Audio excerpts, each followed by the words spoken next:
This is a total recap of Minecraft Live 2022, and just in case you didn't watch it, this is a breakdown of everything that has happened. So let's get into it. First of all, they actually did announce and give us a ton of gameplay for Minecraft Legends.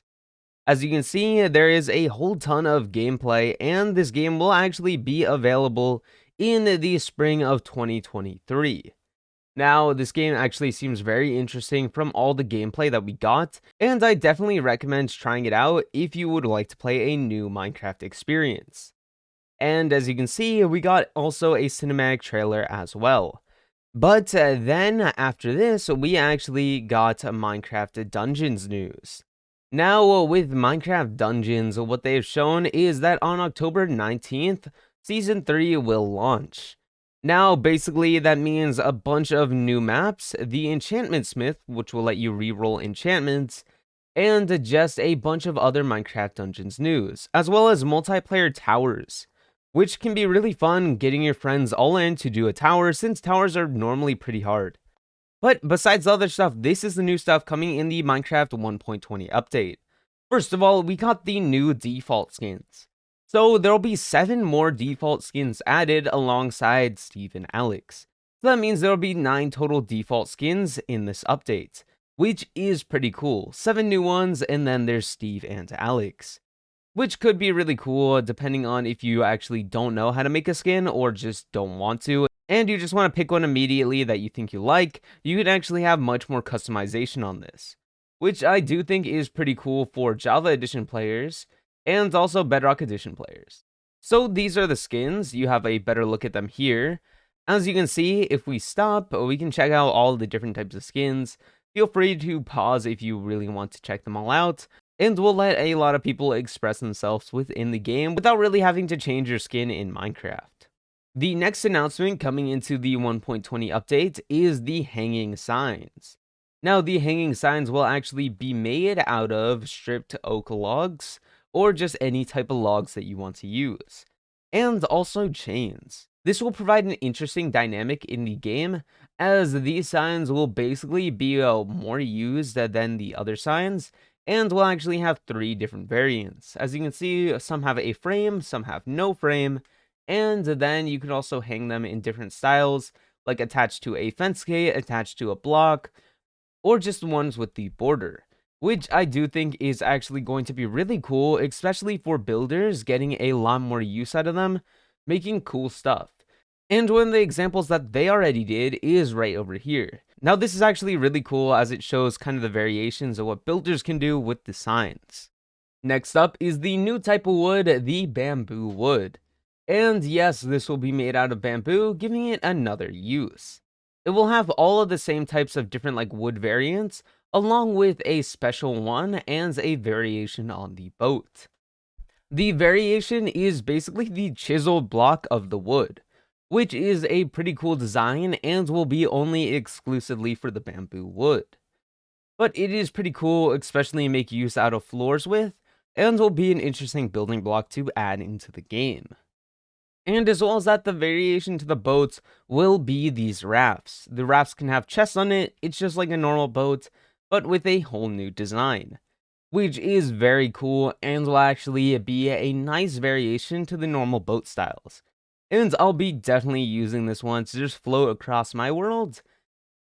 Now on to the next feature is the bookshelves.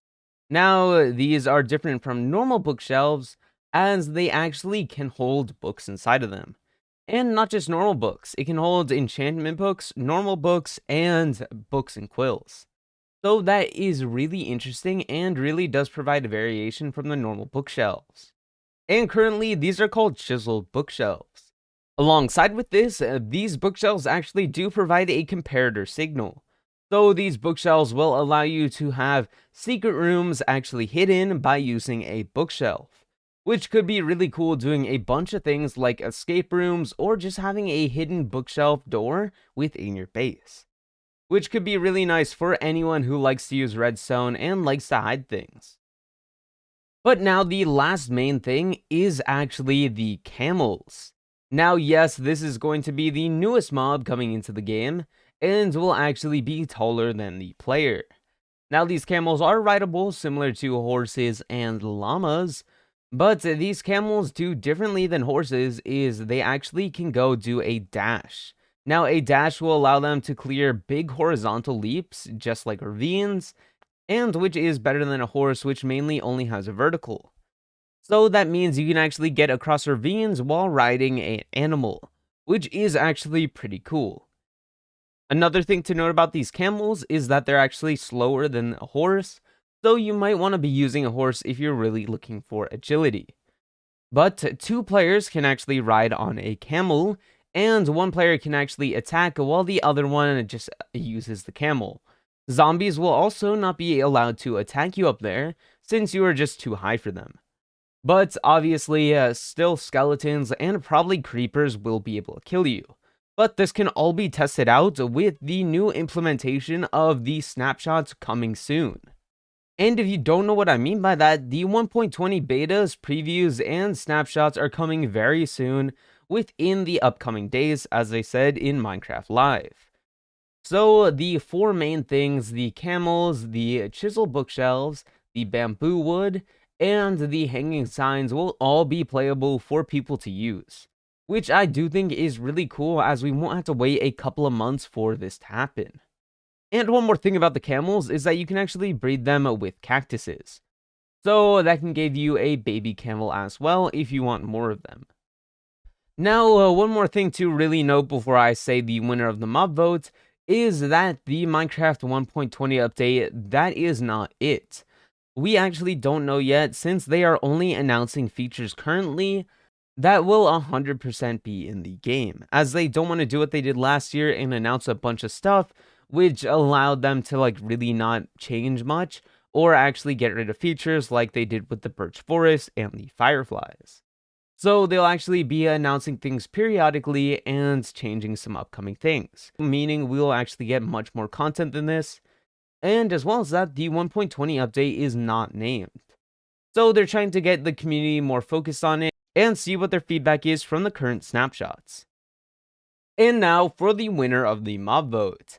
Now, the mob vote this year had over 3 million players vote, which is insane considering that we didn't really get to see the number of players that voted last time. And probably more so did now since it was included in the game and people didn't have to go to another site to actually vote. But the obvious winner with over 50% of the vote is the Sniffer. And if you were wondering, the first that got knocked out was the Tough Golem. So it was Tough Golem, then the Rascal, then the Sniffer. But the Sniffer got over half the votes, meaning that a majority of everyone wanted it. Which is insane considering that it won 50% over all of the mobs. Meaning that it got 50% more than the Rascal and the Tough Golem. So it was really apparent which one won and which the community all liked. And don't worry if your mob hasn't got picked for the mob vote, as it may still come in the future if Mojang had liked it enough. As we would have seen with the frog actually got put back in besides losing the mob vote, as well as the mangrove swamps and the chest boats, which was a pretty cool feature that Mojang really wanted in, but it lost to the goats, but then still got in a future update. You just might have to wait a few updates for it to happen, but it may eventually happen. Especially if they're going to be updating this for 50 years like they said.